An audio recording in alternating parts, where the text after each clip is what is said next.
العالمین۔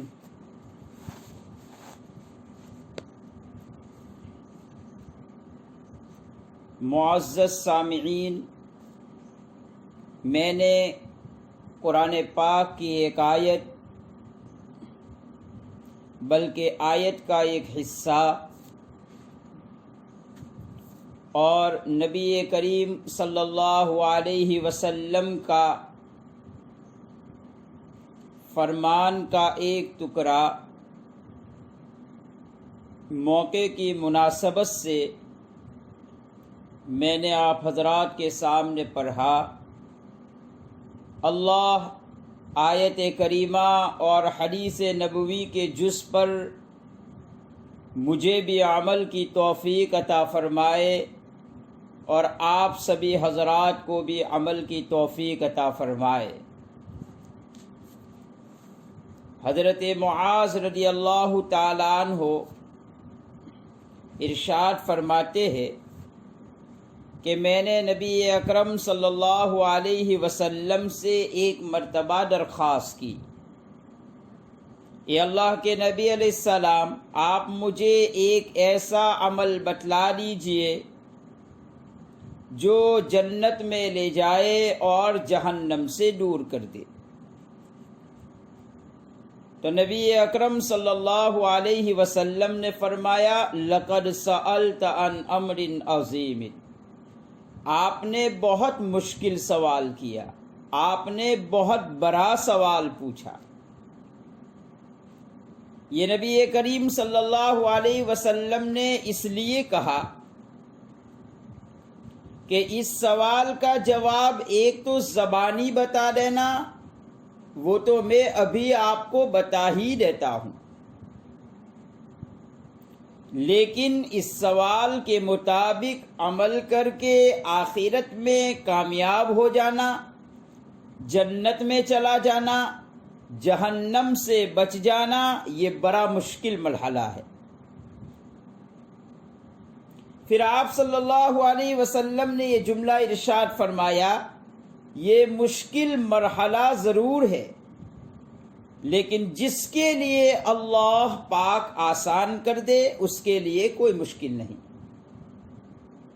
یاد رہے، اللہ تعالیٰ جس کے لیے بھلائی کا ارادہ کر لے اس کے لیے سارے معاملات آسان کر دیتے ہیں۔ چنانچہ نبی اکرم صلی اللہ علیہ وسلم نے وہ بات ارشاد فرمائی۔ حضرت معاذ رضی اللہ تعالیٰ عنہ کے انداز سے سمجھ میں آتا ہے کہ حضرت معاذ رضی اللہ تعالیٰ عنہ نے مختصر سوال پوچھا۔ حضرات صحابہ رضوان اللہ تعالی علیہم اجمعین کا یہ مزاج تھا، نبی اکرم صلی اللہ علیہ وسلم سے مختصر سوالات پوچھتے تھے۔ مختصر سوالات پوچھنے سے ایک بات یہ سمجھ میں آتی ہے کہ ان کے اندر عمل کا بھی جذبہ ہوتا تھا۔ ایسے ہی سوال کرنا مقصود نہیں ہوتا تھا، بلکہ وہ مختصر سوال اسی انداز سے اور اسی نیت سے پوچھتے تھے کہ وہ اس پر عمل کر سکے، اور جب سوال کا مقصد ہی عمل کرنا ہو تو اللہ پاک ایسے بندے کی ضرور مدد فرماتے ہیں۔ لہذا ہمیں بھی حضرت معاذ رضی اللہ تعالیٰ عنہ کی زندگی سے یہ سبق حاصل کرنا چاہیے کہ جب بھی ہم کوئی بات کسی سے سنیں، کسی جگہ پر پڑھے یا کسی سے پوچھ کر حاصل کرے تو ہمارا پوچھنا، ہمارا پڑھنا، ہمارا سننا عمل کی نیت سے ہو تو اللہ پاک عمل کی توفیق ضرور دے دیتے ہیں۔ اور جب بندے کا سوال کر کے عمل کرنا مقصود ہوتا ہے تو بندہ بزبان حال یہ کہتا ہے، اللہ میں تجھ سے ایسا سوال کرتا ہوں، میں تجھ سے ایسا سوال کرتا ہوں جس سے تیرا قرب نصیب ہو جائے۔ اسی لیے سوال کرنے کے بعد عمل کرنے میں آدمی کو کوشش کرنا پڑتا ہے، محنت کرنا پڑتا ہے، اور اللہ تعالیٰ فرماتے ہیں والذین جاہدوا فینا لنہدینہم سبلنا، جو بھی سوال کر کے محنت کرتا ہے اس پر عمل کرنے کی اور کوشش کرتا ہے اس پر عمل کرنے کی، تو ہم راستہ کھول دیتے ہیں۔ تو آپ صلی اللہ علیہ وسلم نے یہی سمجھایا، سوال تو مشکل ہے لیکن جس کے لیے اللہ آسان کر دے اس کے لیے کچھ بھی مشکل نہیں۔ پھر نبی اکرم صلی اللہ علیہ وسلم نے سوال کا جواب دیتے ہوئے فرمایا ان تعبد اللہ ولا تشرکوا بہ شیئا، پہلا عمل خالص اللہ کی بندگی کرنا، اللہ کی بندگی کے ساتھ کسی اور کی عبادت کو مت ملانا، جس طرح اللہ کی بندگی کرنا ہے اسی طرح سے کرنا، کچھ اور مت ملانا۔ جیسے اللہ کی تعظیم کرنا ہے، جیسے اللہ کی محبت کرنا ہے، ایسی تعظیم اور ایسی محبت کسی اور سے مت کرنا، ورنہ یہ شرک ہو جائے گا۔ جیسے اللہ کے علم کو ماننا ہے بس اسی طرح سے ماننا،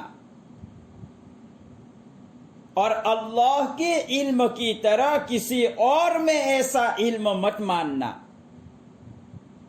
اللہ کو ہی متصرف الاحوال ماننا، یہ کسی اور میں مت ماننا ورنہ یہ شرک ہو جائے گا۔ یہ تمام معانی ہے تعبد اللہ کے۔ گویا یہ پہلی بات نبی اکرم صلی اللہ علیہ وسلم نے ارشاد فرمائی۔ اللہ کے نبی علیہ السلام یہ بات کس کو بتلا رہے ہیں؟ حضرت معاذ ابن جبل رضی اللہ تعالیٰ عنہ کو بتلا رہے ہیں، جو جلیل القدر صحابہ میں سے ہے۔ نبی اکرم صلی اللہ علیہ وسلم نے آپ کے متعلق ارشاد فرمایا اعلمهم بالحلال والحرام معاذ ابن جبل، حلال اور حرام کو سب سے زیادہ جاننے والے حضرت معاذ ابن جبل رضی اللہ تعالیٰ عنہ۔ اتنے جلیل القدر صحابی ہے، لیکن اللہ کے نبی علیہ السلام پہلا جملہ ان کو بتلا رہے ہیں تعبد اللہ ولا تشرکوا بہ شیئا۔ معزز سامعین، حضرات صحابہ میں مختلف اوصاف میں ایک دوسروں سے بڑھوتری ہوا کرتی تھی اور ایک دوسرے سے وہ فائق تھے، جیسا کہ ہم جمعے کے خطبے میں سنتے ہیں ارحمہم بامتی ابو بکر۔ رحم دل تو تمام صحابہ تھے، لیکن اللہ کے نبی علیہ السلام نے فرمایا میری امت میں سب سے زیادہ رحم دل یہ حضرت ابو بکر ہے۔ واشدہم فی امر اللہ عمر، اللہ کے معاملات میں، اللہ کے قوانین میں، اللہ کے اصولوں میں سب سے زیادہ سختی سے کام لینے والے حضرت عمر رضی اللہ تعالیٰ عنہ ہے۔ تو حضرات صحابہ میں مختلف اس طرح سے اوصاف ہوا کرتے تھے جس میں ان کا نمایاں وصف سامنے آتا تھا۔ اللہ کے نبی علیہ السلام نے امانت دار ہونے میں ابو عبیدہ ابن جراح رضی اللہ تعالیٰ عنہ